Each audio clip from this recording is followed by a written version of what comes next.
The semantic flux chamber was designed to be an architectural intimidation tactic, a masterpiece of subtle psychological warfare. Its walls were not flat but curved inward, mimicking the interior of a massive, polished nautilus shell.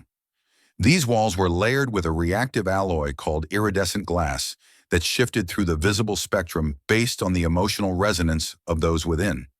If you lied, the room turned a sickly, bruised violet. If you feared, it paled into a sterile, blinding white. Kaelen Voss sat at the center console, his fingers dancing 3 centimeters above the haptic keys. The air in the chamber was scrubbed so clean it felt sharp in his lungs, tasting faintly of ozone and expensive filtration. He was a linguist, a man who spent his life untangling the garbled mess of sentient thought. But today, his own thoughts were a chaotic jumble. He had translated for high-ranking admirals, rogue data thieves, and once for a collective of sentient gas clouds that communicated through rhythmic flatulence. None of them made his palms sweat like this. He adjusted his collar, which felt like a noose. The hegemony did not like wrinkles, physically or metaphorically. Then the far membrane shimmered. High Sovereign Lyris entered without the usual fanfare of trumpets or a phalanx of heavy-booted guards. She didn't need them. Authority radiated from her like heat from a dying star. She looked human at a glance, tall, with skin the color of twilight and eyes that held the cold depth of a deep space nebula. But then you noticed the ears, long and tapered, sweeping back through her obsidian hair, and the way her pupils didn't just dilate, but shifted into complex geometric patterns when she focused. Kaelen stood, bowing exactly 45 degrees. Any more was groveling, any less was a death warrant. "Welcome, Your Radiance," he began, his voice amplified by the chamber's acoustics. The iridescent glass on the walls hummed a steady, respectful amber. "I am prepared to facilitate the transmission with the Vorthal delegation." Lyris did not look at him. She looked through him, as if he were a particularly uninteresting piece of furniture. "Begin the synchronization, Specialist Voss. We are behind schedule by 15 minutes. Kaelen nodded, his stomach doing a slow roll. He engaged the cortex bridge, the neural interface that would allow him to process the sovereign's intent and mold it into the harsh, percussive language of the Vorthal. But the software, a legacy system that the archivist refused to upgrade, gave a sudden, violent hiccup. A surge of raw data, unformatted and ancient, flooded his vision.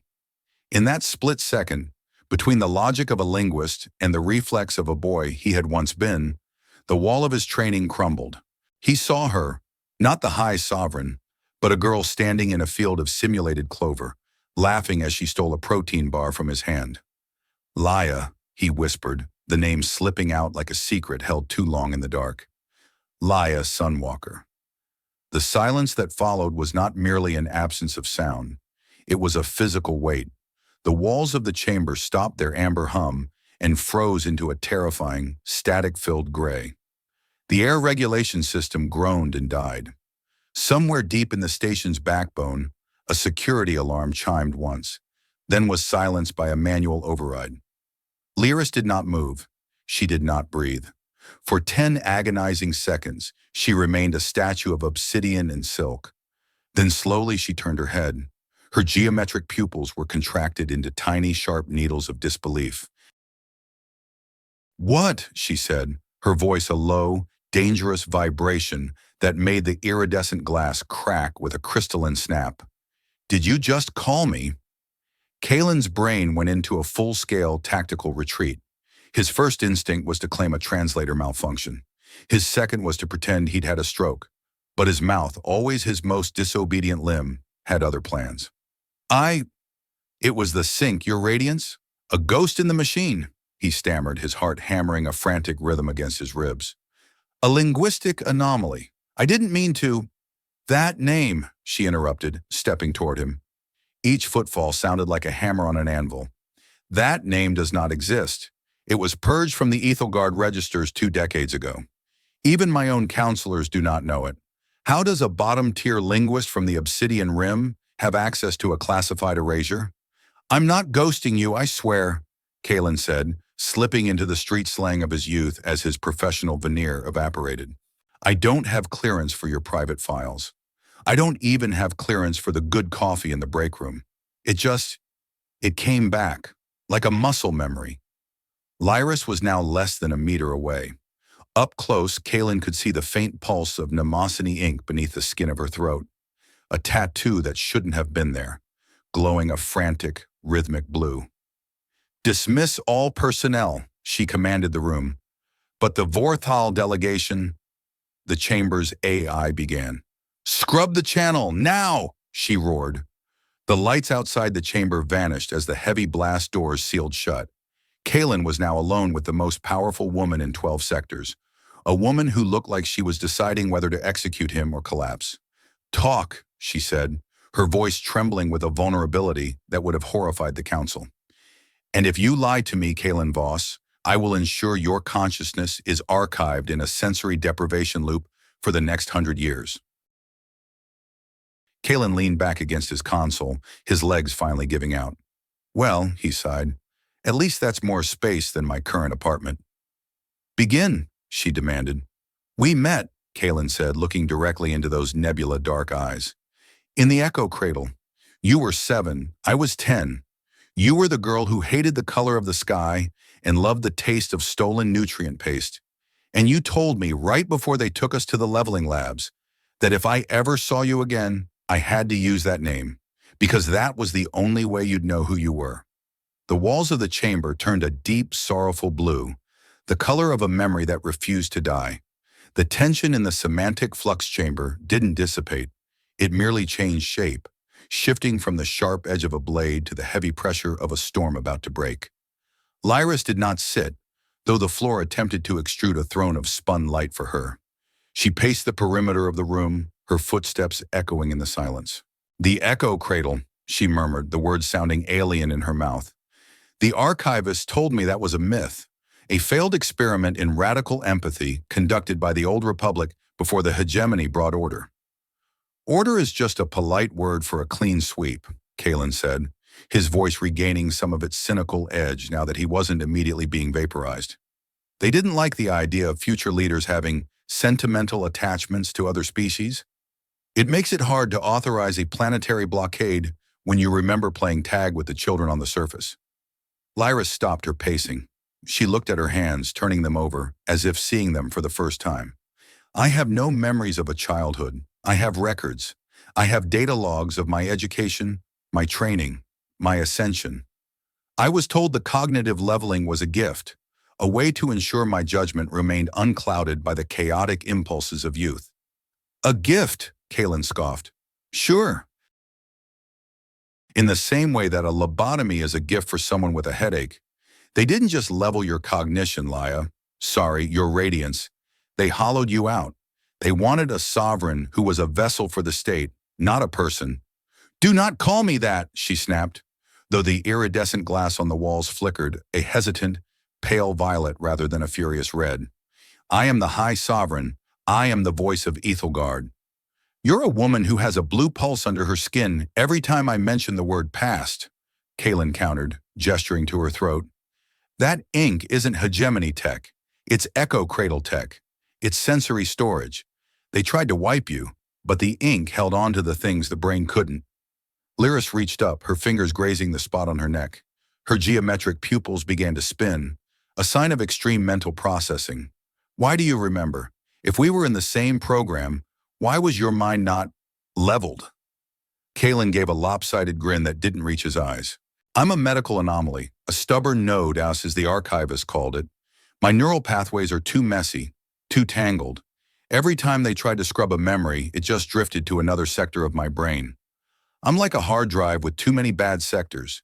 You can't format me without breaking the whole thing. So they figured I was harmless, a low-level linguist who would eventually drown in his own static. But you didn't, she whispered. No, I kept it all. Every protein bar you stole. Every time you cried because the gravity sim failed and you floated for 3 hours. And the name. Especially the name. Lyris took a step toward him, her movement fluid and predatory, yet there was a tremor in her hand. Prove it. Tell me something that isn't in a file. Tell me something only she would know. Kaelen took a breath, closing his eyes. The memory was as vivid as the ozone in the room. The field of clover.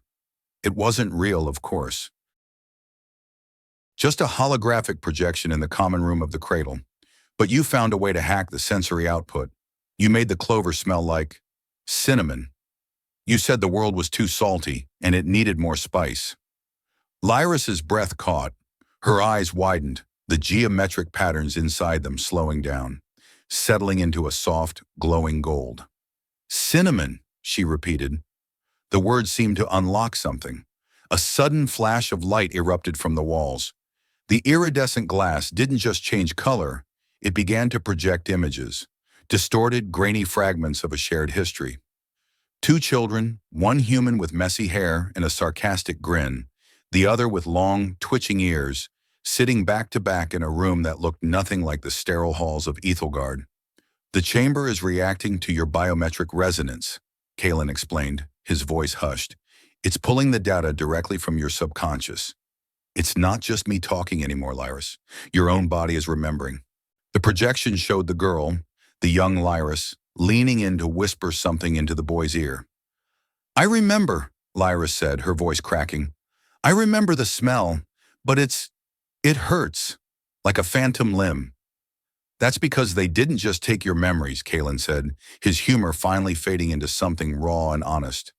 They took your choice. They made you a queen so you wouldn't have to be a person. But I stayed. I waited for 15 years in the basement of this galaxy just to see if you were still in there. Suddenly, the chamber's entrance membrane hissed. A sharp metallic voice cut through the emotional haze.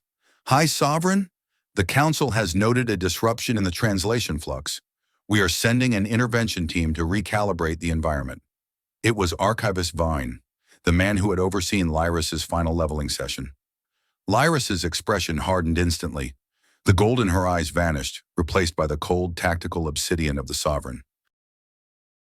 She looked at Kaelen, and for a second, he thought she was going to turn him in. Hide the data, she hissed, her voice barely a whisper. If they find these echoes, they will scrub us both. Way ahead of you, Kaelen said, his fingers flying across the console. He didn't just hide the data, he buried it under 10 layers of linguistic gibberish and fake Vorthal syntax. I'm making us look like we're having a very boring argument about verb conjugation. The door slid open. Archivist Vane stepped in, his long gray robes trailing on the floor like the shroud of a ghost. He was followed by two peacekeepers, their armor matte black and devoid of any insignia. Vane's eyes, milky and augmented with analytical lenses, swept the room. Specialist Voss, Vane said, his voice like dry parchment. You look stressed. The iridescent glass is showing a high level of anxiety. Oh, you know me, Kaelen said, flashing a grin that was 90% bravado and 10% terror. Nothing gets the blood pumping like a sovereign who hates my choice of adjectives. We were just discussing the nuances of the Vorthal subjunctive mood. It's a real nail-biter. Vane looked at Lyris. And you, your radiance? Your biometric signature is anomalous. Lyris stood tall, her posture perfect, her face a mask of regal indifference. The specialist is incompetent, Archivist. He triggered a feedback loop in the haptic interface. I was merely reprimanding him. Vane lingered for a moment, his lenses whirring as he scanned the room. The tension was a living thing, coiled and ready to strike. Very well. We will conduct a full system audit after the delegation is concluded. Specialist, do not let it happen again. Cross my heart, Kaelen muttered, and hope to, well, let's just stick to the first part. As Vane and his guards exited, Lyris turned back to Kaelen. The mask didn't slip, but her eyes held a new, burning light. Tonight, she said, so low only he could hear. The Garden of Silences, 3 a.m. If you are late, I will have you archived. I'm never late for a revolution, Kaelen replied, his heart finally slowing down. Especially one that smells like cinnamon. He watched her leave, the High Sovereign of Ethelgard, a woman built of stone and secrets. But for the first time in 15 years, he didn't see a queen. He saw a girl who had finally decided to remember her name. And as he looked at the console, he noticed a single small icon he had managed to save from the purge. It was a digital signature of the girl's laughter. "Here we go," he whispered to the empty room. "Time to be historically inconvenient." The Garden of Silences was a masterwork of biological artifice, a sprawling dome on the upper spire of Zenith Prime, where the Ethelgard hegemony kept the ghosts of 1,000 conquered worlds. It was not a place of growth, but of preservation. Every flower was held in a state of perpetual, frozen blooming by localized stasis fields, and every tree was pruned into geometric perfection that defied the laws of natural light. There were no birds here, no insects, and certainly no noise. To speak above a whisper was considered a breach of the silent protocol, a social transgression that could lead to a permanent black mark on one's civic record. Kaelen Voss arrived at exactly 3 in the morning, his boots clicking rhythmically against the obsidian gravel paths. He felt like a stray pathogen in a sterile lab. His jacket was wrinkled, his hair was a disaster of sleep-deprived tangles, and his nerves were frayed like a high-tension cable in a hurricane. He stopped near a cluster of lunar lilies that glowed with a faint, sickly silver light, their petals translucent like the skin of a deep-sea fish.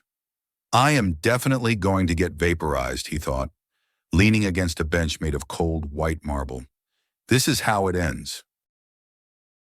Not with a heroic stand or a dramatic sacrifice, but with a midnight stroll in an overpriced greenhouse. He checked his wristcom. 3 minutes past 3. The sovereigns were never late. Precision was their religion. Then he felt the air shift. It wasn't a sound, but a change in pressure, a subtle ripple in the artificial gravity. He turned to see a figure emerging from the shadow of a massive weeping willow, whose leaves were made of spun glass. Lyris was stripped of her royal finery. She wore a simple, charcoal-colored tunic and trousers made of a high-density weave that seemed to swallow the dim light of the lilies. There was no crown, no jewelry, and no guards. Without the heavy robes of state, she looked smaller, more fragile, yet her eyes still carried the weight of an entire civilization. "You're late, Voss," she said, her voice a low vibration that seemed to bypass his ears and go straight to his spine. 3 minutes, Kaelen replied, trying for a grin and failing. "I figured I'd give the security drones some extra time to calibrate their target locks on my head. You look like a civilian. It's a good look. Less I might execute you, and more I might just give you a stern talking to." Lyris did not smile. She walked past him, her movements fluid and silent, toward a small alcove hidden behind a wall of flowering vines that smelled faintly of vanilla and ozone. "The guards are diverted to a fake sensor ghost in the docking bay," she said. "We have 45 minutes before the patrol cycle resets." 45 minutes to overturn 20 years of state-sponsored brainwashing, Kaelen muttered, following her. No pressure then. They sat on a low stone wall overlooking the central koi pond, where fish the size of small dogs drifted through liquid nitrogen-cooled water. Lyris pulled back the sleeve of her tunic, exposing the inside of her left wrist. In the dim light, the Minamazini ink pulsed with a rhythmic, bioluminescent blue. "Explain this," she commanded. "The archivist told me these markings were ritualistic scars, symbolic of my bond to the hegemony. But ever since you spoke that name, they have been restless." Kaelen leaned in, his linguistic training taking over. He reached out to touch her wrist, then hesitated, his hand hovering a few centimeters away. Lyris nodded, a silent permission. When his fingers brushed her skin, he felt a sharp jolt of static, a surge of raw, unformatted data. "It's not a ritual," Kaelen said, his voice dropping all traces of humor. "It's a fallback system. The Echo Cradle researchers knew the hegemony would try to scrub us. They knew the cognitive leveling process was coming, so they developed this, bio-integrated neural storage. They encoded our shared history into your very cells. It's like a secondary brain, one the archivist can't reach because it's written in biological code, not digital." He pointed to a specific pattern in the ink, a series of interlocking spirals. "That one there? That's the day we broke into the hydro tanks to see if we could breathe underwater. We couldn't. You nearly drowned, and I had to drag you out by your ears.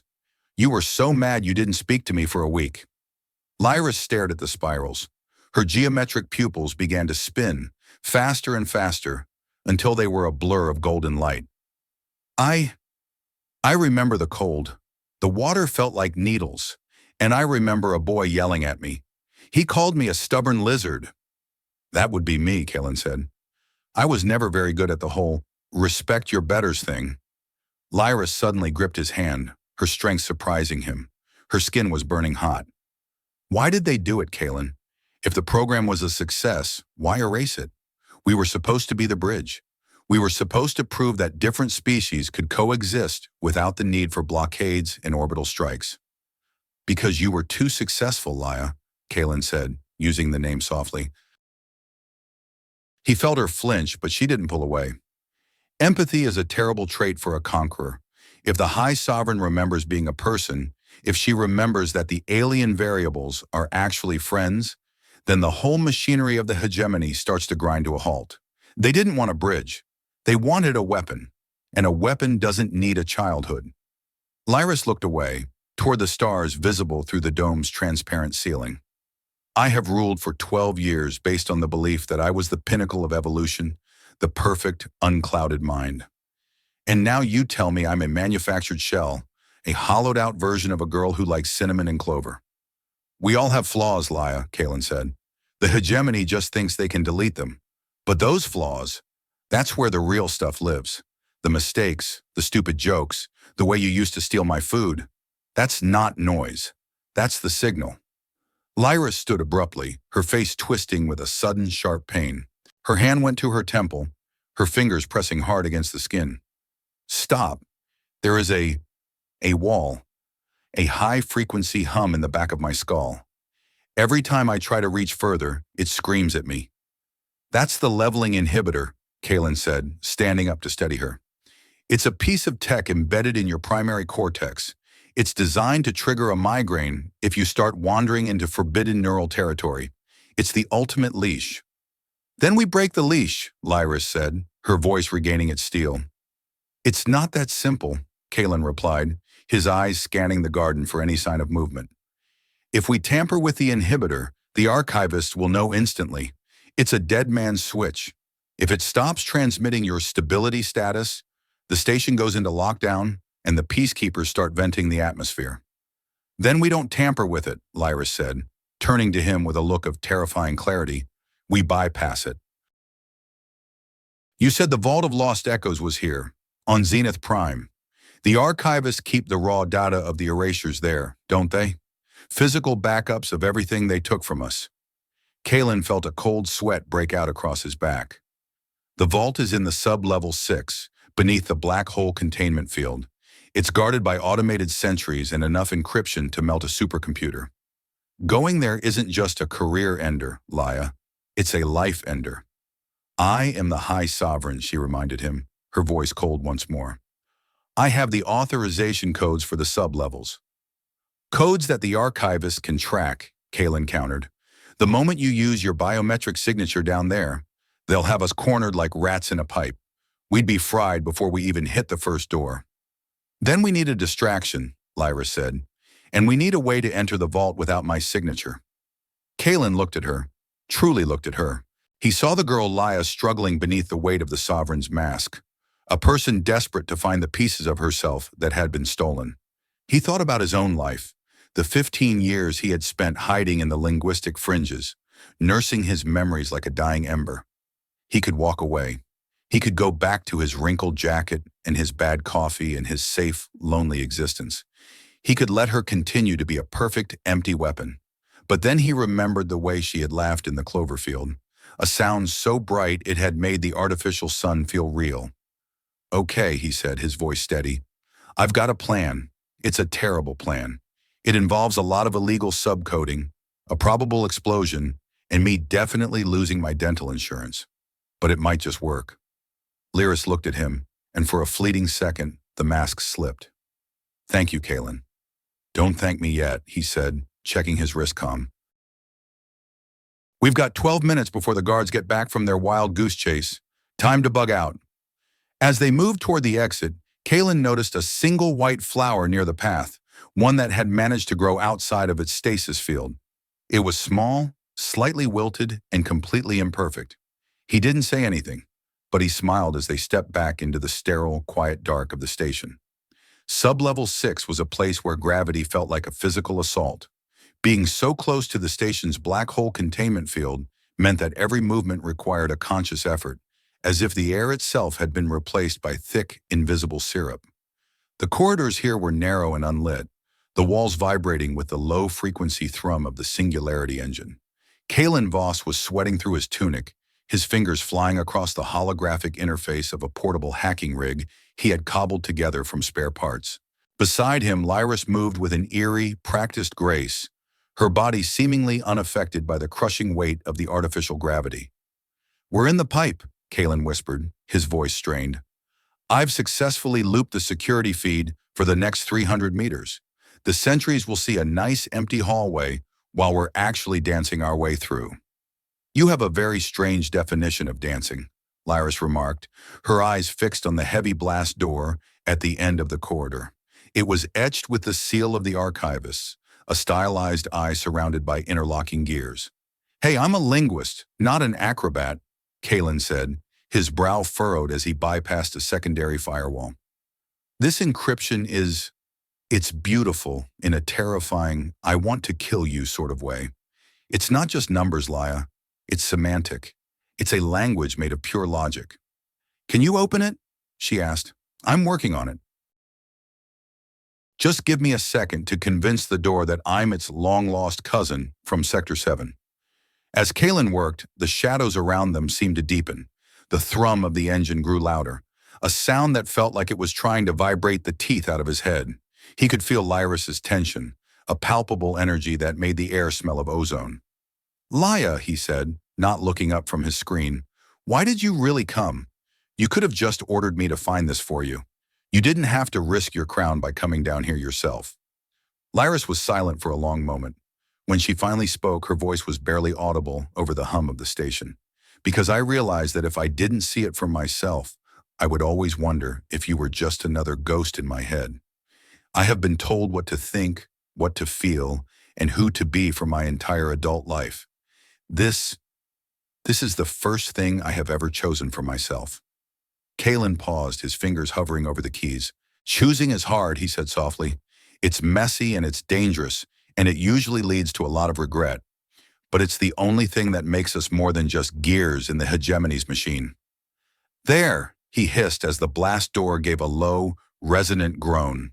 The gears on the seal began to turn, and the door slid upward with a hiss of escaping gas.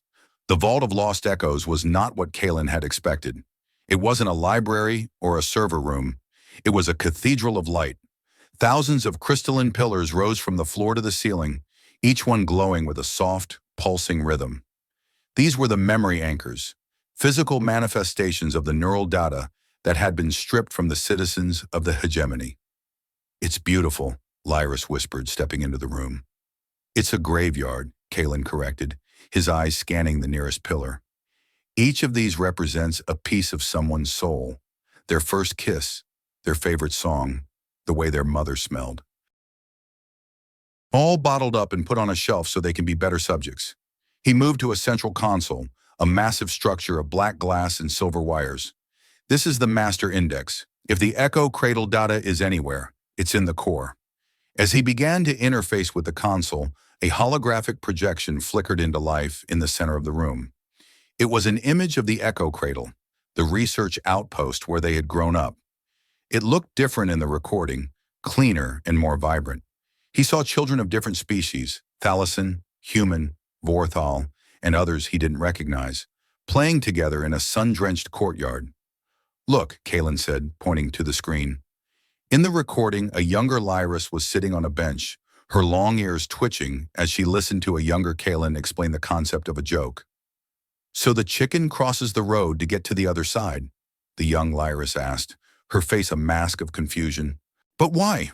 What is the strategic significance of the other side?" "It's not about strategy, Laya," the young Kaelen laughed. It's just funny because it's simple." Lyris watched the recording, her hand going to her throat where the Nemazini ink was glowing a brilliant, frantic white. "I remember that day. I remember thinking you were the most illogical person I had ever met." "And you were the most literal," Kaelen said, smiling at the screen. "We were a disaster. But the recording continued, shifting to a later date. The mood had changed. The sun-drenched courtyard was now filled with adults in the gray robes of the archivists. The children were being led away, one by one. "The experiment has reached its conclusion," a voice said over the recording. Kaelen recognized it instantly. It was archivist Vaughn, 20 years younger, but no less cold. "The empathic bonds formed between the subjects have exceeded the safety parameters. For the stability of the hegemony, the identities must be standardized. Begin the leveling." The young Lyris was the last one left in the courtyard. She was crying, a sound that tore through the adult Lyris as she watched. She was looking for someone. "Kaelen!" she screamed. "Don't let them take it! Don't let them take the cinnamon!" The recording ended abruptly in a burst of static. Lyris staggered, the leveling inhibitor in her brain finally triggering a full-scale assault. She collapsed to her knees, her breath coming in ragged gasps.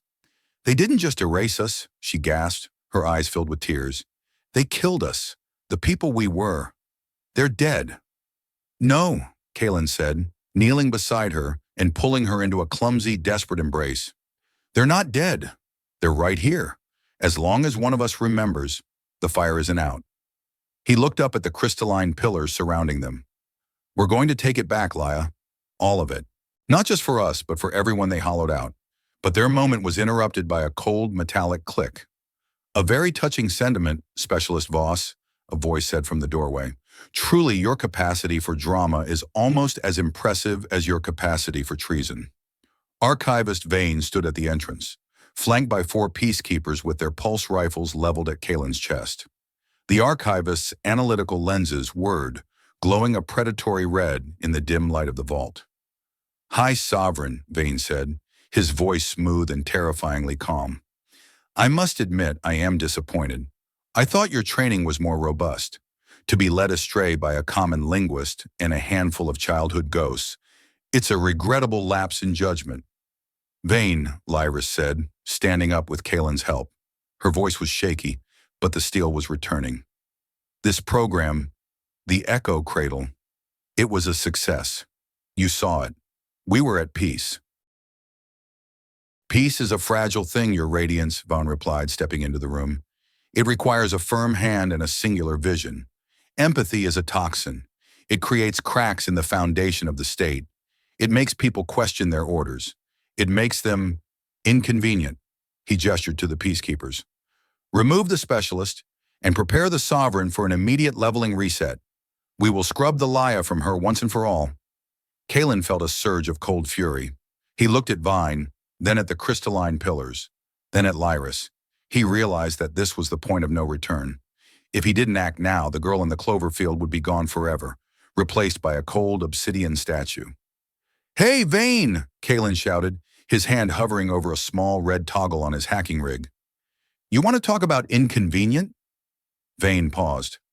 "What are you doing, Voss?" "I'm a linguist," Kaelen said, a wild, dangerous grin spreading across his face. "And I've just figured out the grammar of this entire vault." He slammed his thumb down on the toggle. For a heartbeat, nothing happened. Then the crystalline pillars began to vibrate. The soft, pulsing rhythm turned into a deafening roar. Light erupted from the master console, a blinding, kaleidoscopic surge that flooded the room. "What have you done?" Vane screamed, shielding his eyes. "I've initiated a mass broadcast," Kaelen yelled over the roar of the data. "I'm not just downloading our memories, Vine. I'm uploading the entire vault to the station-wide comnet. Every secret, every erased name, every stolen moment, it's all going out. Every citizen on Zenith Prime is about to remember who they were." The peacekeepers hesitated, their rifles dipping as the sheer volume of data began to interfere with their own neural links. The station's alarms finally began to wail, a high-pitched scream that echoed the chaos in the room. Lyris looked at Kaelen, her face illuminated by the light of 1,000 stolen lives. She didn't look afraid. She looked awake. "Let's go, Laya."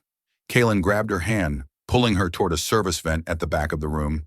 "This is the part where we bug out before the whole place turns into a literal madhouse." As they scrambled into the vent, Kaelen looked back one last time. He saw Vine standing in the center of the storm, A man trying to hold back a flood with his bare hands. The hegemony was built on silence, Kaelen thought, as they disappeared into the dark. But silence is a terrible armor when everyone starts screaming their own name. They were no longer just a linguist and a queen. They were two people standing on the edge of a truth that could burn the galaxy down. And for the first time in 15 years, Kaelen Voss felt like he could finally breathe. The sound of Zenith Prime dying was not a bang, but a collective, agonizing scream. It began as a low-frequency ripple through the station-wide neural net, a wave of unfiltered data that bypassed firewalls and security filters. Then, the screaming started. Thousands of voices echoing through the ventilation shafts where Kaelen and Lyris were currently crawling like metallic vermin. It was the sound of 100,000 people suddenly remembering who they were, what they had lost, and exactly who had taken it from them. "Kaelen, stop!" Lyris gasped, her fingers digging into the corrugated metal of the shaft floor. He paused, glancing back over his shoulder. The dim maintenance lights flickered a sickly yellow, casting long, jittery shadows. Lyris was hunched over, her forehead pressed against the cold steel. The mnemosiny ink on her wrist was no longer pulsing. It was a solid, blinding white bleeding light through the fabric of her sleeve. "We can't stop here, Laya." "We're sitting ducks in this pipe," Kaelen whispered, his heart hammering against his ribs like a trapped bird. "The archivists are going to start a hard reboot of the local grid any second. If we're still in the automated sector when that happens, the maglocks will turn us into a very expensive sandwich." "The voices," she whispered, her eyes wide and unfocused. "I can hear them. Not just the ones in the station, the ones in the data. There was a woman. She had a daughter on the Orion colonies. She was told her child died in a transport accident, but she didn't. She was taken. She's an archivist now. She's one of them." Kaelen winced. He had known the memory dump would be messy, but he hadn't accounted for the sheer, soul-crushing weight of the tragedies he had just unleashed. "Laya, look at me. Focus on my voice. Only my voice."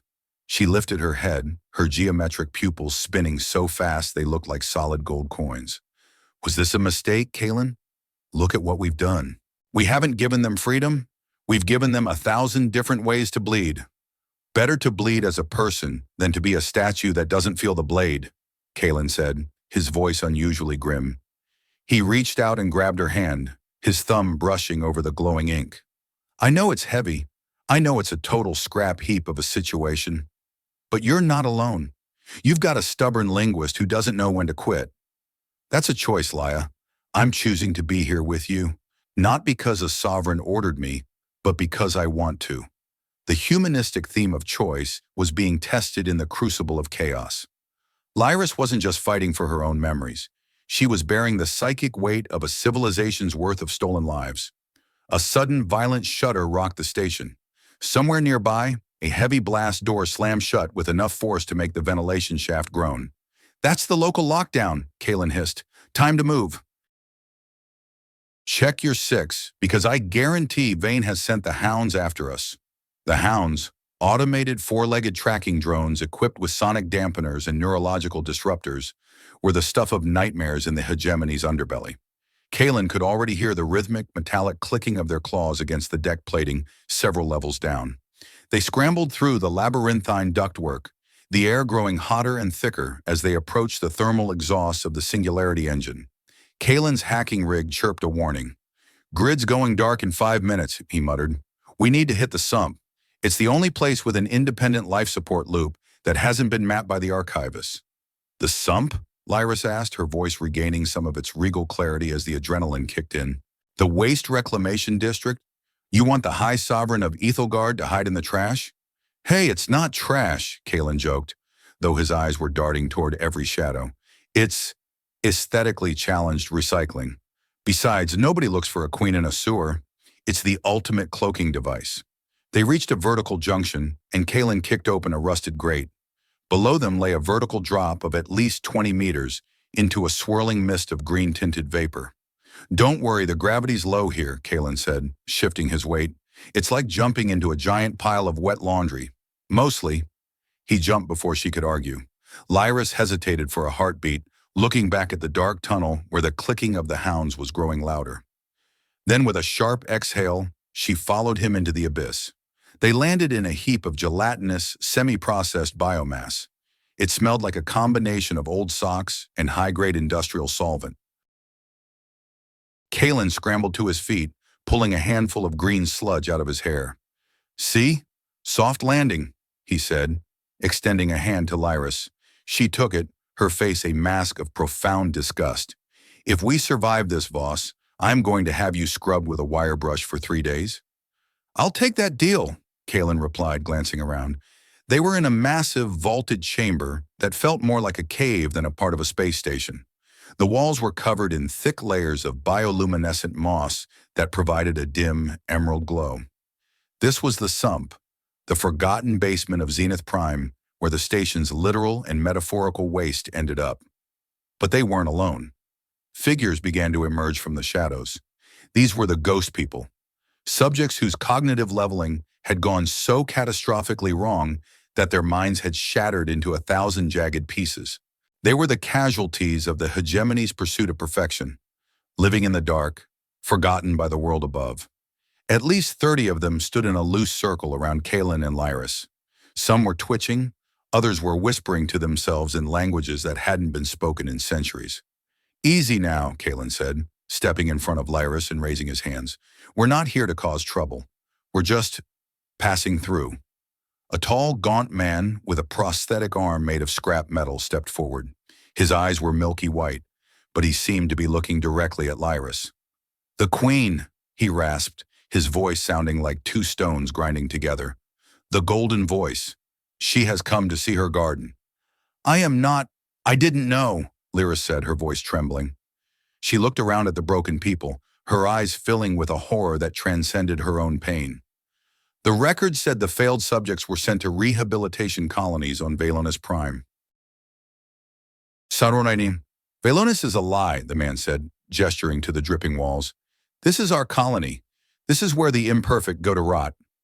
One of the ghost people, a woman with a half-shaved head, suddenly lunged forward. She wasn't attacking. She was crying. She grabbed Lyris's tunic with trembling hands. "I remembered," the woman shrieked. "The broadcast. I remembered his name. My son. They told me he was a dream. They told me the memory was a glitch." Lyris stood frozen as more people began to crowd around her. They weren't angry, at least not yet. They were desperate. They were hungry for validation, for someone to tell them that their pain was real. I am sorry," Lyris whispered, her hands hovering uncertainly over the woman's shoulders. "Sorry doesn't fix a zeroed-out soul, lady," Kaelen said softly, his eyes scanning the crowd. He saw the danger here. These people were on the edge of a psychotic break. The memory dump had given them back their history, but it had also given them a focus for their 20 years of accumulated rage. "We need to go, Laya," Kaelen whispered, grabbing her arm. "The mood's about to turn sour." "No," Lyris said, pulling away from him. She looked at the gaunt man with the scrap metal arm. "What is your name?" The man blinked as if the question itself was a foreign concept. "I was Unit 794. "No," Lyris said, her voice gaining strength, echoing through the chamber. "That is a number. Numbers are for the machines. What is the name your mother gave you? The name that was stolen in the leveling lab?" The man's mouth worked silently for a few seconds. His eyes darted back and forth, as if searching a long-abandoned room. Then a single tear tracked through the grime on his cheek. "Elias," he whispered. "My name is Elias." A ripple went through the crowd. Names began to bubble up from the shadows like water from a long-block spring. Sora, Kyle, Marek, Gina. "Elias," Lyris said, placing a hand on the man's scrap metal shoulder. "I cannot give you back the 20 years they took. I cannot erase the dark. But I can tell you this. You were never a glitch. You were never a mistake. You were a person, and you are a person now." Kaelen watched the scene, his cynical heart feeling a strange, uncomfortable squeeze. This was the sovereignty he hadn't seen. Not the power of a crown, but the power of a witness.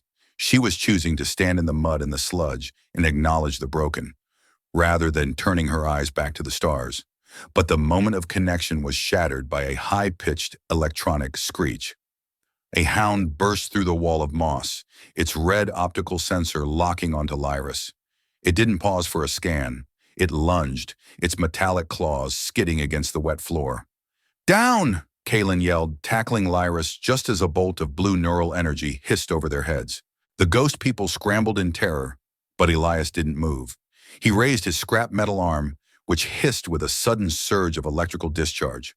"Not today, machine," Elias growled.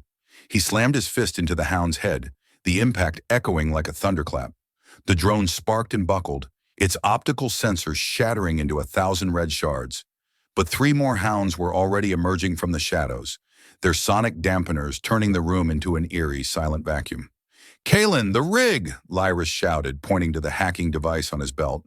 "On it!" Kaelen yelled, his fingers blurring as he initiated a local EM pulse. "Close your eyes. This is going to be a real brain burner." He slammed the trigger. A wave of white-hot energy erupted from the device, shorting out the bioluminescent moss and sending a cascade of sparks raining down from the ceiling. The hounds spasmed and collapsed, their internal processors fried by the surge. The chamber plunged into absolute darkness, save for the dying blue glow of the mnemosiny ink on Lyris's wrist. "Everyone okay?" Kaelen called out into the dark. "We are alive," Elias's voice came from the shadows. "But the archivists will not stop. They have breached the sump. They are coming for you, Golden Voice." "There's an old cargo shuttle in sub-level 8, Kaelen said, his voice urgent. "If we can get there, we can jump the station's perimeter." "Elias, can you lead us?" "I know the paths that are not paths," the man replied. "Follow the sound of my arm." The rhythmic clicking of Elias's mechanical joints became their only guide. As they moved through the darkness, Kaelen felt Lyris's hand find his. Her grip was tight, her palm sweaty, but she didn't let go. "Kaelen," she whispered as they navigated a narrow crawl space. "Yeah, Laya?" "You were right, about the flaws. This station, the hegemony, it was built on a lie of perfection. But looking at Elias, looking at them, I realized something." "What's that?" "The lie didn't just hurt the people. It made the sovereign a prisoner too. I was so afraid of being imperfect that I forgot how to be real." Kaelen smiled in the dark. "Welcome to the club. It's a mess, the snacks are terrible, and the management is always trying to kill you. But the company? The company is top tier." They emerged into a wider corridor, the air smelling of coolant and distant engine heat. But as Elias led them toward the docking bay, they saw a figure standing in their path, illuminated by a single flickering overhead light. It wasn't a hound. It wasn't a peacekeeper. It was Archivist Vane. He stood alone, his gray robes perfectly pressed, his analytical lenses whirring in the gloom. He held a small black cylinder in his hand, a thermal detonator. "You have caused a great deal of instability, Specialist Voss," Vane said, his voice echoing through the corridor.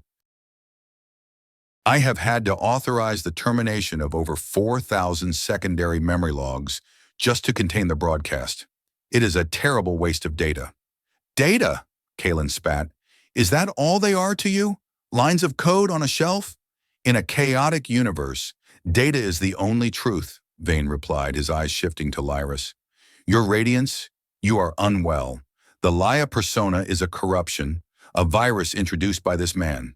Return to the council. We can still save the Sovereign." "The Sovereign is a ghost, Vane," Lyris said, stepping forward.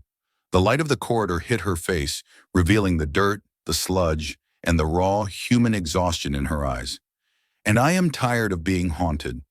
"Then you are of no further use to the hegemony," Vane said calmly. He didn't throw the detonator. He dropped it. "Check the 6, Kaelen roared, lunging for Lyris. But the explosion wasn't a blast of heat. It was a blast of silence. A localized stasis field erupted from the cylinder, freezing the air, the light, and time itself in a 10-meter radius. Kaelen felt his muscles lock. He saw Lyris, her hand outstretched, frozen in mid-reach. He saw Elias, his scrap metal arm raised in a final defiant gesture. And then he saw Vane walking through the stasis field, unaffected by the temporal lock, his hand reaching for the mnemosiny ink on Lyris's wrist. "You chose the wrong ghost, Specialist," Vane whispered into Kaelen's frozen ear. The darkness swallowed them once more. The world returned in a jagged, painful rush of sensory overload. Kaelen Voss hit the floor of a cold, sterile room, his joints screaming as the stasis lock released its grip. He tasted copper and felt the familiar, dull throb of a concussion setting in behind his eyes. He scrambled to his hands and knees, his breath coming in ragged, panicked gasps. "Laya!" he croaked, his voice cracking. He wasn't in the sump anymore. He was back in the upper spires, in a room that looked like a cross between a surgical theater and an interrogation chamber. The walls were made of matte white composite, and the air was chilled to precisely 18 degrees. Lyris was 20 meters away, strapped into a vertical chair that hummed with the low-frequency vibration of a leveling array. Her head was held in place by a series of glowing filaments, and her eyes were open, staring at the ceiling with a terrifying emptiness. Archivist Vane stood at a control console, his fingers moving with clinical precision. "You're awake," Vane said, not looking up. "Impressive. Most humans remain in a state of neural fugue for at least 2 hours after a stasis collapse. Your brain truly is a stubborn piece of hardware, Voss." "Let her go, you gray-robed freak," Kaelen snarled, trying to stand. His legs felt like overcooked noodles, and he collapsed back to the floor with a grunt of pain. "I am letting her go," Vane replied calmly. "I am letting go of the fragments, the glitches, and the sentimental rot you've infected her with. In 6 minutes, the final purge will begin. We will not merely level her cognition this time. We will cauterize the pathways. She will be the sovereign, pure and absolute. The Laya will be a shadow of a shadow." "You can't," Kaelen whispered, his eyes fixed on Lyris. She wasn't moving. She wasn't even blinking. "You'll kill her. There won't be anything left but a puppet. A puppet who can maintain the peace of 12 sectors is worth 100 dead girls," Vane said, finally turning to look at Kaelen. His analytical lenses were whirring, clicking through a dozen different spectrums. "You humans talk of choice and family as if they are sacred, but they are just excuses for chaos. The hegemony chose order. I am simply enforcing that choice." The humanistic theme of family and loyalty was being stripped to its barest bones. Vane saw people as variables to be balanced. Kaelen saw them as the reason for the equation in the first place. "You're wrong," Kaelen said, his voice low and trembling with fury. He began to crawl toward the console, his fingers digging into the gaps between the floor panels. "You think you can just delete the parts you don't like.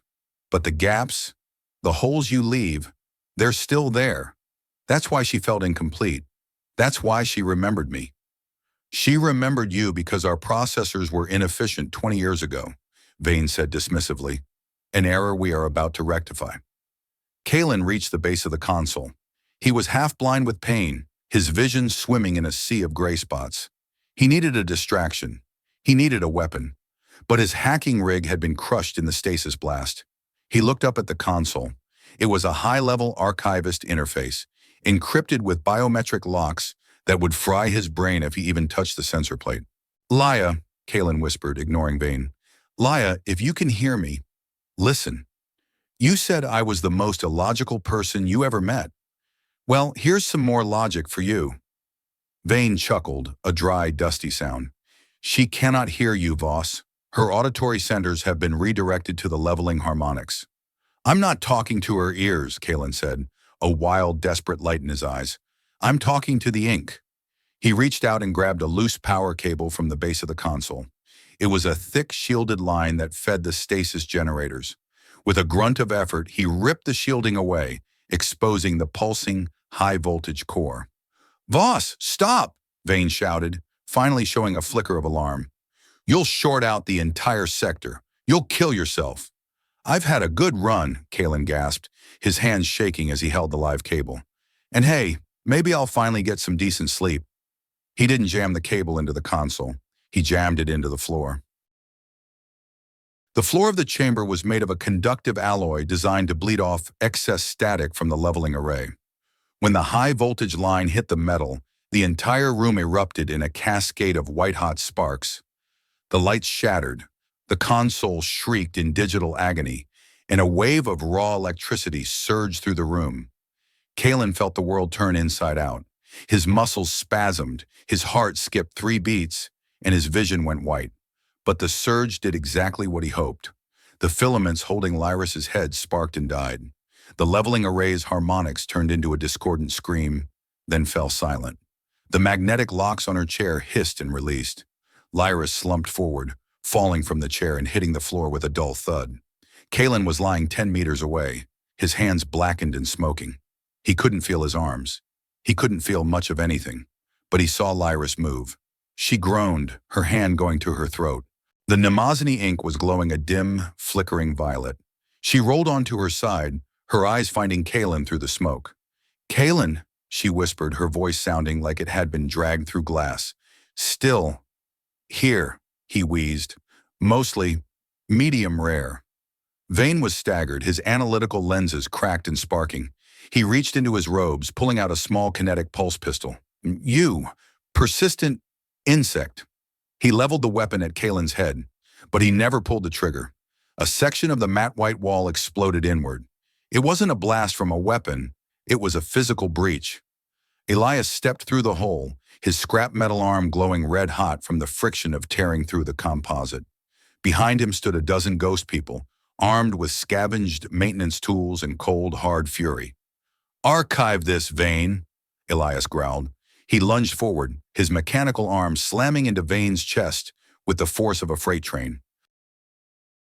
The archivist was thrown across the room, hitting the leveling chair with a sickening crunch. He slumped to the floor, his robes tattered, his lenses finally going dark. Elias didn't look back at the fallen archivist. He moved to Lyris, helping her to her feet with surprising gentleness. "The golden voice," Elias said. "The sump is rising. The whole station is in revolt." "We need to leave," Lyris said, her voice growing stronger. She looked at Kaelen, who was still trying to figure out how his legs worked. "Can you walk?" "If you give me a minute to remember how bones work." "Yeah," Kaelen said, accepting Elias's hand. They moved through the shattered wall into a service corridor. The station was a war zone.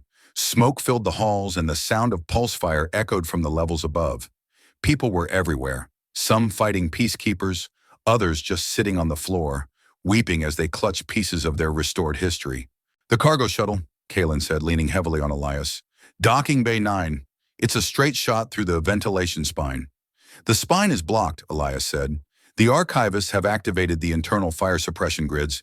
We have to go through the core." "The core?" Kaelen winced. "You mean the black hole containment sector? That's like walking through a microwave on high." "It is the only path they cannot monitor," Elias replied. "Their sensors cannot penetrate the event horizon's interference."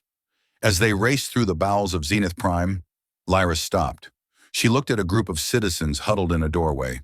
They were looking at her, not as their sovereign, but as a person who had led them into a nightmare. "I can't leave them like this," Lyris whispered. "Laya, if you stay, Vane or the next archivist will just zero you out and use you to stop the riot," Kaelen said, his hand on her shoulder.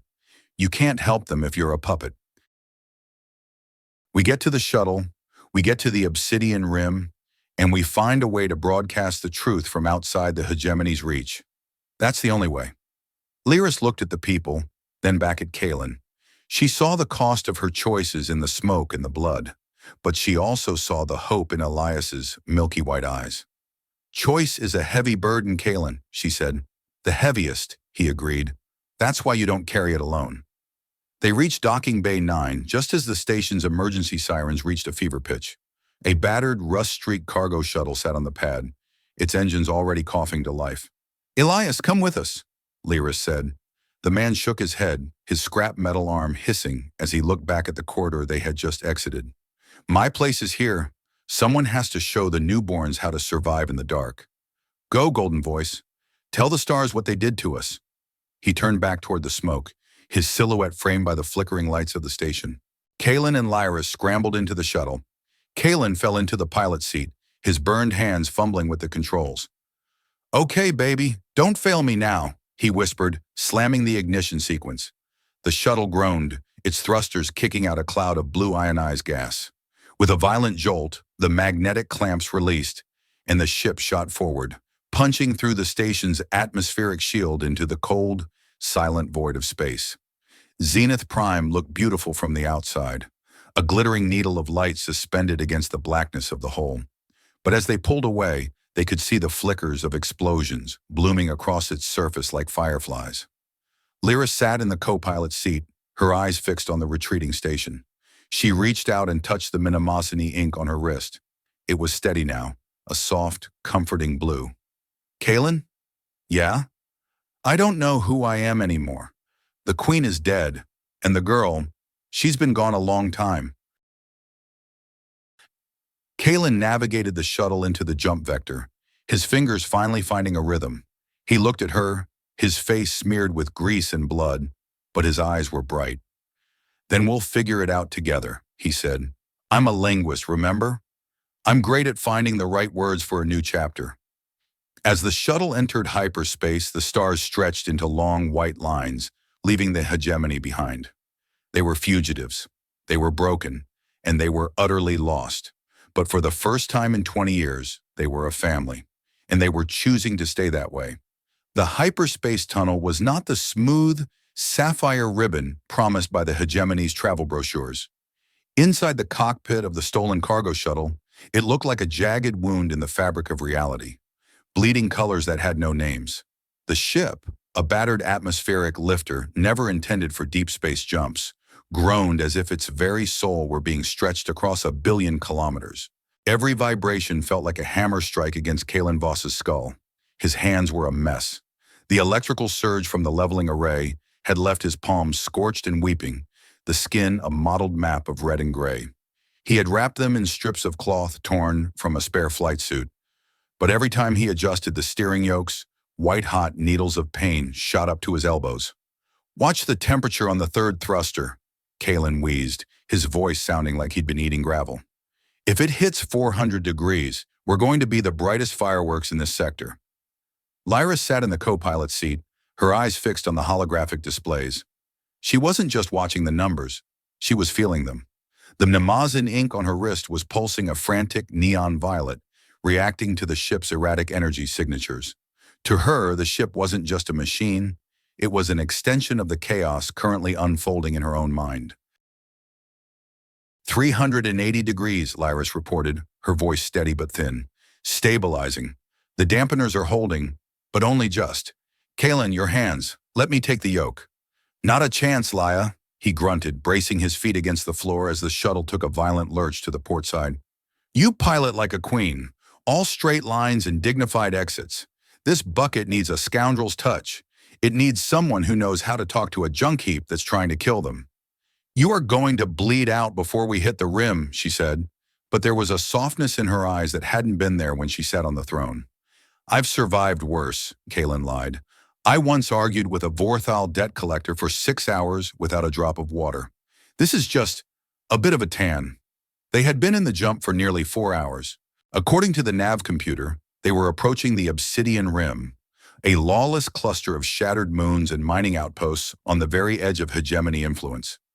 It was a place where the light of the stars was swallowed by thick clouds of silicate dust and where the only law was the length of your cooling vents. It was perfect for 2 people who didn't officially exist anymore. Suddenly, the nav screen flickered. The white lines of hyperspace began to fray. We're dropping, Kaelen shouted, his teeth gritted. Brace for a rough transition. This isn't going to be one of those gentle landings where everyone claps, Laya. This is going to be a total scrap fest. The shuttle shuddered with a sound like a giant tearing a sheet of metal. The blue tunnel of hyperspace shattered into 1 million sparkling shards. And then, the blackness of real space slammed into them. Directly ahead lay the rim. It was a terrifying, beautiful graveyard of celestial bodies. Huge, jagged shards of obsidian-rich rock drifted in a chaotic dance, illuminated by the distant dying glow of a red giant star. The gravitational flux in this region was a nightmare, governed by the complex interplay of a dozen planetary fragments. Navcom is flatlined, Kaelen yelled over the roar of the atmospheric thrusters. I'm flying on instinct and prayer, and I'm fresh out of prayer. Find us a landing pad, Laya. Any rock with a breathable atmosphere. Lyris leaned forward, her fingers flying across the sensor array. There, Sector 49 Beta, a moonlet called the Fracture. It's a junk trader outpost. They have a landing bay carved into the side of a cliff. The Fracture, Kaelen muttered. Sounds charming. Very welcoming. Hold on to your crown. We're going in hot. The descent was a blur of fire and screaming metal. The shuttle's heat shielding, already compromised by the fight on the station, began to flake away in glowing orange chunks. Kaelen fought the yokes, his bandaged hands turning crimson as he forced the ship through the turbulent atmosphere of the moonlit. They cleared the edge of a jagged obsidian canyon, the ship's belly scraping against a spire of rock with a shower of sparks. The landing bay was a dark hole in a cliff face, illuminated by flickering red beacons. "Gears down! Please tell me the gears are down!" Kaelen screamed. "Deployed!" Lyris replied, her eyes shut tight. The shuttle hit the landing pad with a bone-jarring thud. One of the struts snapped instantly, sending the ship skidding sideways across the deck. The screech of metal on metal was deafening. Smoke filled the cockpit, thick and acrid, as the engines finally gave up the ghost and died. For a long minute, there was only silence, broken by the ticking of cooling metal and the distant hum of the outpost's life support. Kaelen slumped forward against the console, his breath coming in shallow gasps. "See? I told you." Scoundrel's touch. Lyris unbuckled her harness and moved to his side, her hands trembling as she checked his pulse. "You are an idiot, Kaelen Voss. A brave, stubborn, absolute idiot." "It's part of the brand," he whispered, his eyes fluttering shut. They were met by a team of junk traders, hard-faced men and women in patched-up vac suits who looked more like pirates than merchants. In the lawless rim, a sovereign's face meant nothing, and a linguist's wit meant even less. But Kaelen had spent years cultivating contacts in the fringes. He managed to mutter a series of passcodes and names, old debts and favors, from a life he'd lived before he became the hegemony's pet translator. They were taken to a makeshift medical bay in the bowels of the fracture. It was a room that smelled of grease and antiseptic, with walls made of repurposed ship hulls. A grizzled medic with a bionic eye and a penchant for swearing spent 3 hours debriding Kaelen's hands and pumping him full of synthetic tissue regeneration serums. Lyris stayed in the corner, her hood pulled low over her ears. She watched the medic work, her mind a storm of conflicting memories. Every time she closed her eyes, she saw the faces of the ghost people in the sump.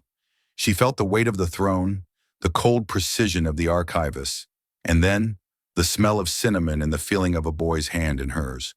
The humanistic theme of her journey was beginning to take its final shape. She was no longer a vessel for the state. She was a woman who had just watched a man nearly burn himself to ash to save her, not because of her title, but because of who she was when they were 7 years old. By the second day, Kaelen was awake, his hands encased in thick, white gel casts. He looked pale, but his eyes were sharp. "How are we on the being dead front?" he asked as Lyris sat by his bed. "The traders have been paid with the shuttle's spare fuel cells," she replied. "They won't talk to the hegemony unless the price is higher than the risk, which in this sector is a very high bar. But Kaelen, the broadcast, it's spreading." She pulled up a news feed on a handheld device. The hegemony's state-run channels were in a total blackout, but the pirate nets were on fire. Across a dozen sectors, people were reporting systemic neural glitches. In reality, they were remembering. On Zenith Prime, the revolt had turned into a full-scale civil war. The archivists were losing control of the narrative. "We did it," Kaelen said, a faint smile touching his lips. "We broke the silence." "We broke the galaxy, Kaelen," Lyris corrected, her voice heavy. "The archivists are calling it a terrorist memory hack. They've put a bounty on our heads that could buy a small moon. They're calling me a puppet of the Obsidian Rim insurgents." "Well, you always did look good in a hoodie," Kaelen joked, but his expression softened. "Laya, look, you had a choice. You could have stayed a puppet. You could have let them wipe the slate clean, but you chose to be real, and being real means dealing with the mess." "I don't know if I can do this," she whispered, her hand going to the Mnemosyne ink. "Every time I remember a new person, someone I authorized to be leveled, it feels like a physical blow. I was their sovereign. I was supposed to protect them. Instead, I was the one holding the scalpel." Kaelen reached out with his gel-casted hand, awkwardly patting her knee. "That wasn't you. That was the version of you they built. The Laya I know wouldn't hurt a fly unless that fly stole her protein bar. You're not defined by what they made you do. You're defined by what you do now to fix it." Meowdirorum. Their conversation was interrupted by the medic, who burst into the room looking more annoyed than usual. Listen, I don't care who you are or who you're hiding from, the medic growled, gesturing with a soldering iron. But we've got a problem. A high-priority diplomatic shuttle just dropped out of jump and is requesting docking at Bay 4. It's not Hegemony Navy, but it's got the seal of the archivist on the prow. They're calling for a negotiator. Kaelen's blood went cold. They found us. Already? They didn't find us by accident, Lyra said, standing up, her posture suddenly regaining that sovereign steel. They're not here to fight. They're here to talk. They want to offer me a deal. Don't do it, Lyra, Kaelen warned, trying to sit up. It's a trap. It's always a trap with those corpo suits and gray robes.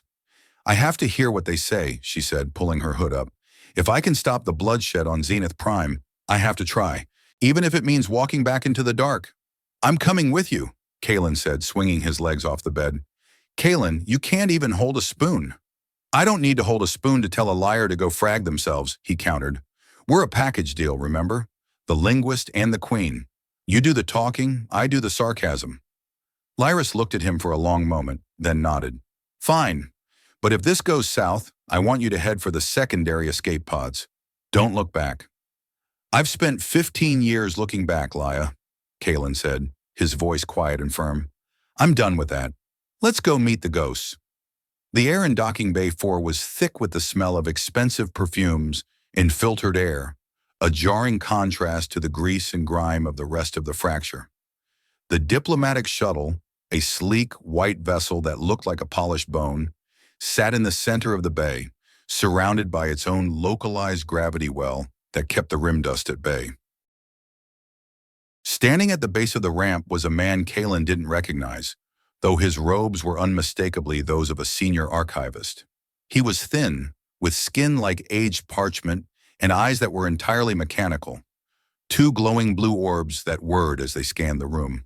Beside him stood a woman in the uniform of the Hegemony's high command, her face a mask of cold professionalism. High Sovereign, the man said, his voice a perfectly modulated baritone.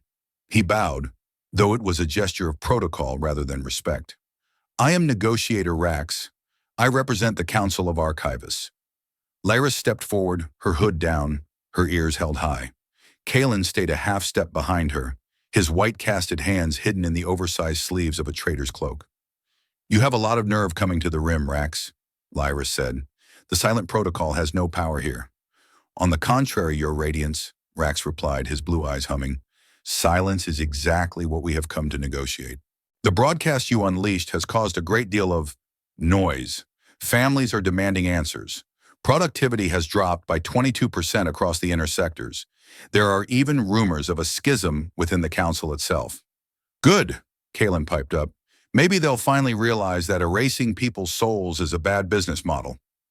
Rax's mechanical eyes shifted to Kaelen. Specialist Voss, your stubborn neural nodes have caused us quite a headache. You were a variable we failed to account for, a regretful oversight. I've been called a lot of things, but variable is a new one, Kaelen smirked. I prefer annoying necessity.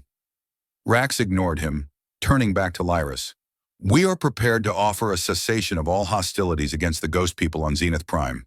We will recognize the Echo Cradle program as a legitimate historical era, and we will grant amnesty to all those who participated in the revolt. Lyris's eyes narrowed. And the catch? There is always a catch with the archivists. The catch is simple, the negotiator said. You return with us to Ethelgard.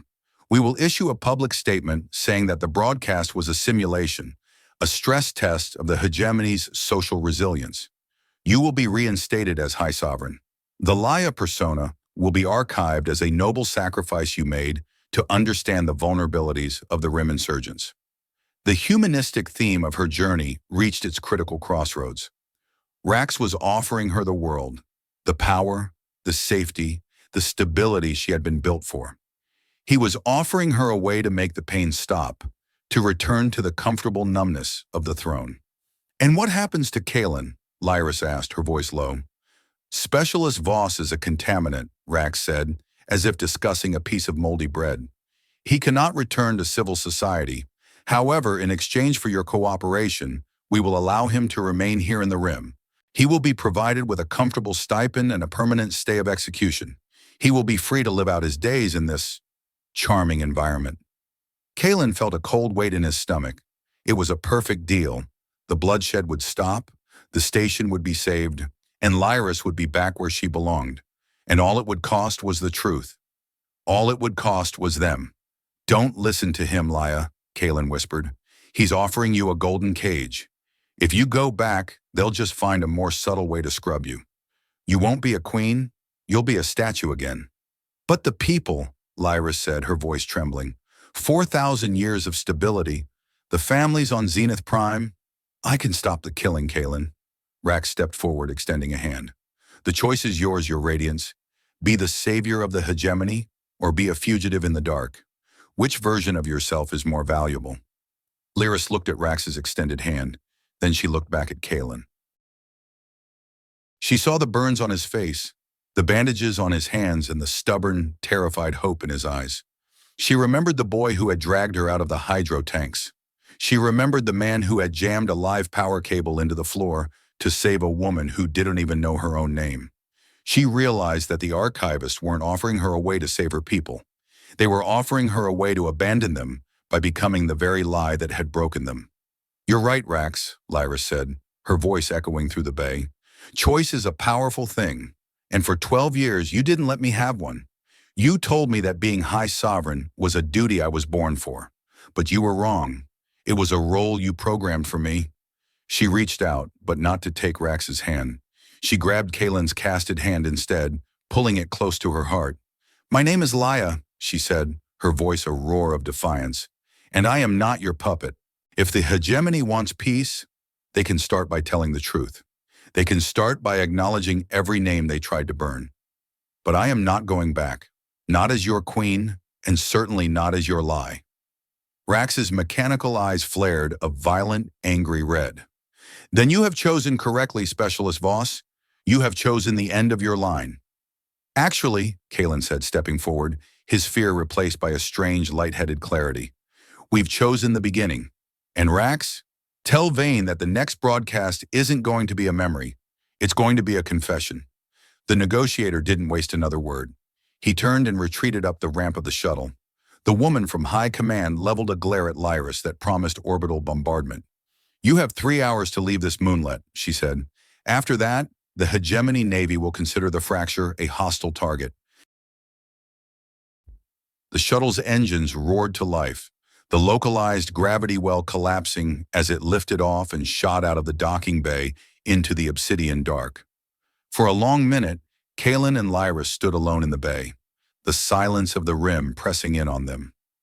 Well, Kaelen said, his voice shaky, that was dramatic. I think I like the being dead front better. Lyris looked at him, her eyes bright with tears she hadn't let fall in front of Rax. I just killed an empire, didn't I? No, Kaelen said, pulling her into an awkward embrace. You just saved a person, and that's a much bigger deal. But their moment was short-lived. The fracture's emergency sirens began to wail, a rhythmic, guttural sound that signaled an incoming fleet. 3 hours, my eye, Kaelen cursed. They're already here. Laya, we need to move. Now. They raced back toward the medical bay, but the station was already shaking from the impact of long-range kinetic slugs. The hegemony wasn't coming to negotiate anymore. They were coming to erase the evidence. The humanistic theme was now at the heart of the action. Lyris had chosen her humanity, and now she had to fight for the right to keep it. As they reached the secondary hangars, Lyris stopped. She saw the junk traders and the ghost people scrambling for their own ships, the panic of the condemned filling the halls. She saw Elias's face in her mind, the man who had stayed behind. Kaelen, we can't just run, she said. If we leave, they'll destroy this outpost and everyone on it just to get to us. Laya, we don't have a choice, Kaelen said, pointing to a small 2-person interceptor. We have to live to tell the story. That's the mission. No, Lyris said, her eyes turning a solid, glowing gold. The Mnemosyne ink on her wrist was bleeding light, merging with her own biometric field. There is another way. The obsidian shards. The fracture is made of volcanic glass, Kaelen. It's highly conductive to neural resonant frequencies. Kaelen looked at her, his linguistic brain making the connection. A planetary scale amplifier? Laia, that's insane. If you try to broadcast through the moonlet's crust, the feedback will fry your cortex. You'll be zeroed out for real. Not if I have a translator, she said, looking at his hands. Not if I have someone who can bridge the gap between my mind and the rock. Someone who knows how to talk to a junk heap. Kaelen looked at the interceptor, then at the dying light of the red giant. He looked at his burned hands and then at the woman who had chosen to be his family. Okay, he said, a grim, determined smile on his face. Let's build a speaker out of a moon. The final transformation had begun. It was painful, it was terrifying, and it was the most human thing they had ever done. Together they turned away from the escape pods and ran back toward the heart of the obsidian cliff, ready to scream their truth into the void. The core of the fracture did not feel like a place of science. It felt like the throat of an ancient, sleeping god. Walls of raw, jagged obsidian pulsed with a rhythmic, subharmonic hum that vibrated through Kaelen's very marrow. This was the moonlet's heart, a natural cathedral of volcanic glass that possessed the unique ability to store and amplify neural frequencies. In the center of the cavern, Kaelen had spent the last 2 hours feverishly rigging a nightmare of cables, salvage processors, and stripped-down communication arrays. "How's the signal strength, Voss?" A voice crackled through the commnet. It was the medic from the outpost, currently manning the moonlet's external defense turrets. "It's a total frag fest, Doc," Kaelen grunted, his gel-casted hands fumbling with a delicate fiber-optic thread. "The obsidian is fighting me. It's like trying to teach a mountain how to sing opera. But if the sovereign can hold her end of the bridge, we're going to give the hegemony a headache that'll last 1,000 years. Make it quick," the medic replied, the sound of distant kinetic impacts echoing through the channel. "The hegemony fleet is dropping out of warp in 30-second intervals. We're being hammered by at least 20 heavy destroyers. The outpost shields are at 40% and falling faster than a dropped wrench." Kaelen looked over at Lyris. She stood in the center of an obsidian circle, her arms outstretched.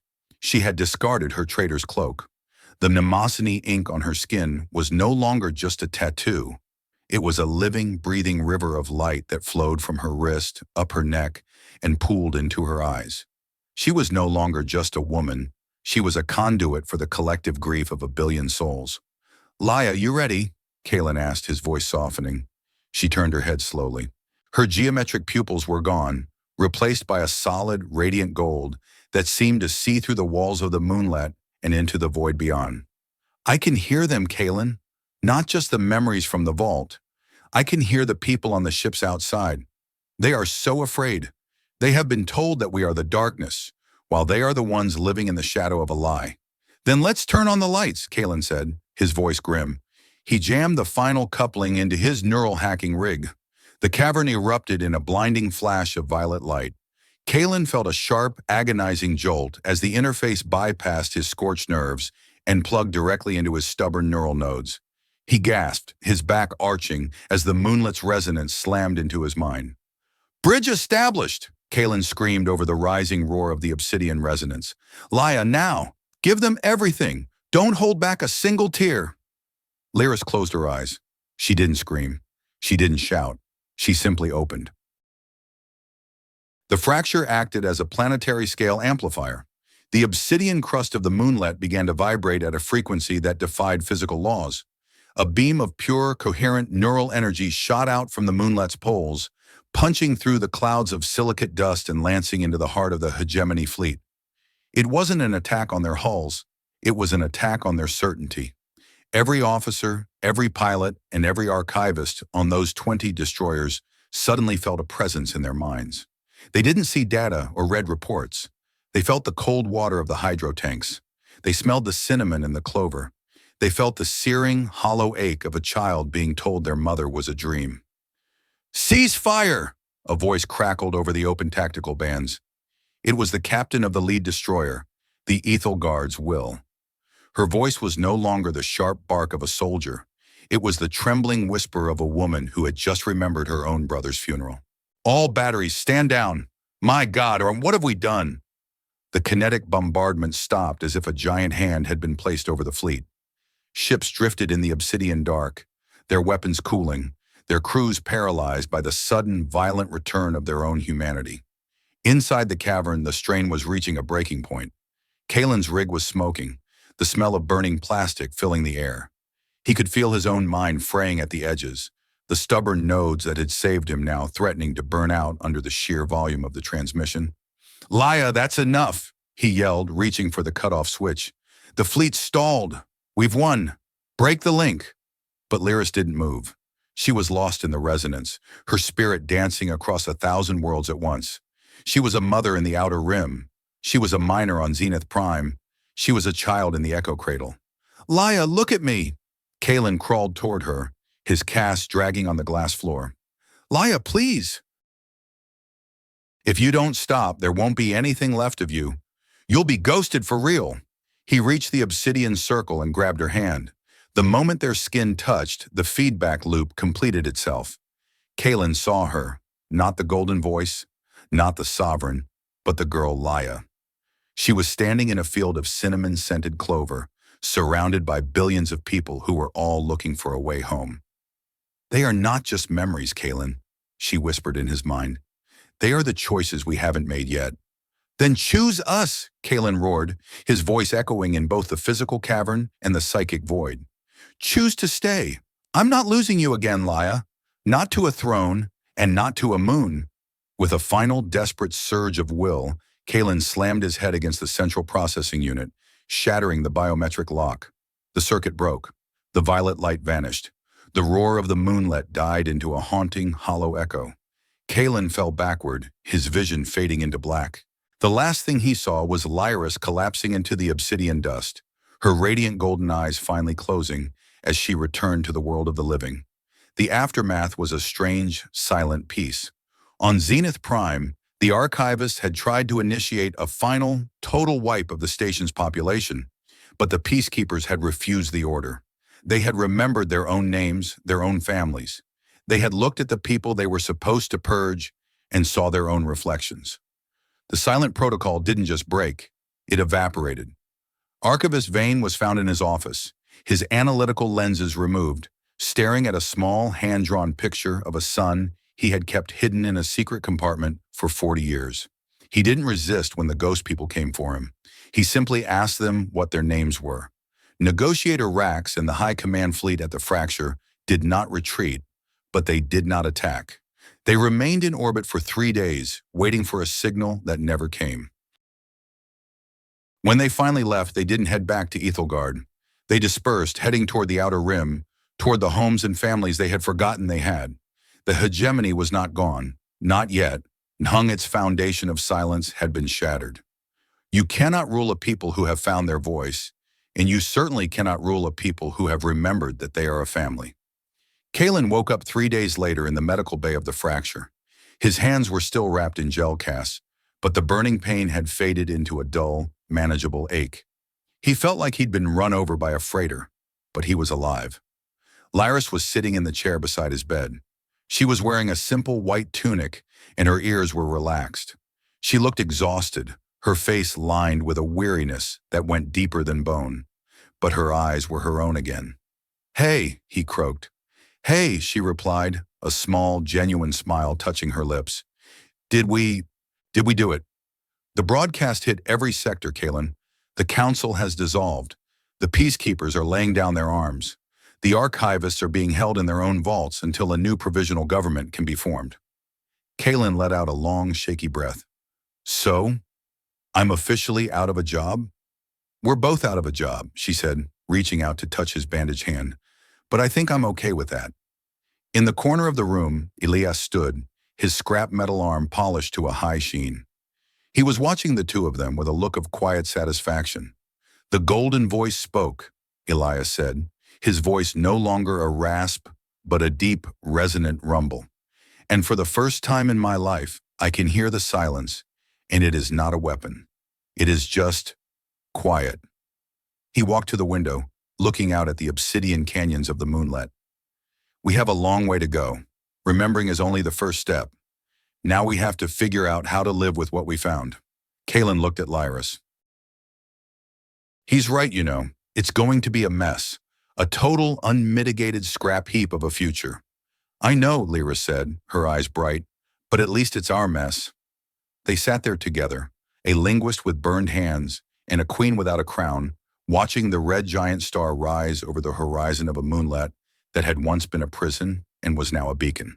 The humanistic theme of their journey had reached its resolution. They had chosen each other, and, in doing so, they had given a galaxy the chance to choose itself. 6 months had passed since the Great Resonance. Zenith Prime was no longer a fortress of iron and glass. It had become a sprawling, chaotic hub of reconstruction. The iridescent glass walls of the council chambers had been removed, replaced by transparent panels that allowed the light of 1,000 different stars to flood the room.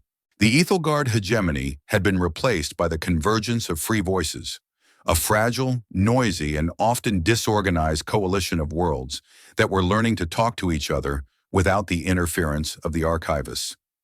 Kaelen Voss stood on the balcony of a small apartment on the agricultural world of Oakhaven. It was a world of rolling green hills, actual breathable air, and fields of real, honest-to-God clover. His hands were mostly healed now, though they were covered in a network of fine white scars that looked like lightning strikes. He didn't mind them. They were his own version of Mnemosyne Inc., a record of a choice he would make again in a heartbeat. He watched as a small atmospheric flyer touched down in the meadow below. A woman stepped out, her obsidian hair catching the light of the midday sun. She wasn't wearing royal silk or charcoal tunics. She was wearing a practical flight suit and carrying a basket of supplies. Lyris, just Laya now, walked up the path, her long ears twitching as she listened to the sound of the wind in the trees. She looked at Kaelen and waved, her smile bright and unburdened. She had spent the last 6 months traveling to the most remote outposts of the Rim, helping the ghost people reintegrate and finding the families of those whose records had been erased. She wasn't a sovereign anymore, but in many ways she had more power than she ever had on the throne. She had the power of presence. "You're late," Kaelen called out as she reached the balcony. "I was about to start the lunch without you. I've already eaten 3 protein bars as an appetizer." "I had a delay in Sector 5, Laya said, stepping onto the balcony and setting the basket down. A group of former archivists were trying to argue that the cultural exchange program needed more oversight. I had to remind them that oversight is just a polite word for a cage. "Did you use the sovereign glare?" Kaelen asked, grinning. "I didn't need to," she said, leaning against the railing next to him. "I just used my name. It turns out that being a person is a lot more intimidating than being a symbol." They stood in silence for a moment, looking out at the peaceful landscape. The air smelled of damp earth and growing things. It was a quiet that wasn't enforced by protocol. It was just the natural state of a world that was no longer afraid of itself. Kaelen looked at his hands, then at the woman standing beside him. He felt a sudden, profound sense of clarity, a realization of how far they had come from that sterile translation chamber on Zenith Prime. "You know," Kaelen began, his voice taking on a reflective tone, "I spent 35 years of my life thinking that my memories were my curse. I thought that being the only one who remembered the cinnamon and the clover was a punishment for being a medical anomaly. I used humor to keep people at a distance because I was terrified that if I let anyone in, I'd eventually lose them to the leveling labs or the silent protocol. I lived in the fringes because it was easier to be a ghost among ghosts than to be a man among statues." He paused, a faint smile touching his lips. "But this journey, it taught me that memory isn't a vault where you hide things. It's a bridge. It's the thing that connects who we were to who we want to be. I used to think that family was something you were born into, a set of genetic markers and shared history. But Laya, you weren't my sister by blood, and you weren't my queen by choice. You were the person I chose to remember when the whole world told me to forget. And you chose me back, even when it meant losing everything you'd been built for. We aren't the people we were in the Echo Cradle," he continued, his gaze returning to the hills. "And we aren't the people the hegemony tried to make us. We're something new. We're a collection of scars and stories and names that we've decided to keep. I've learned that the most powerful thing in the galaxy isn't a fleet of destroyers or a neural net. It's the simple, stubborn act of choosing to stay, choosing to be seen, choosing to call someone by their name and knowing they'll answer. Laya reached out and took his hand, her scarred palm pressing against his. I think we're finally reaching the top shelf, Kaelen. Yeah, he said, and the view is pretty great.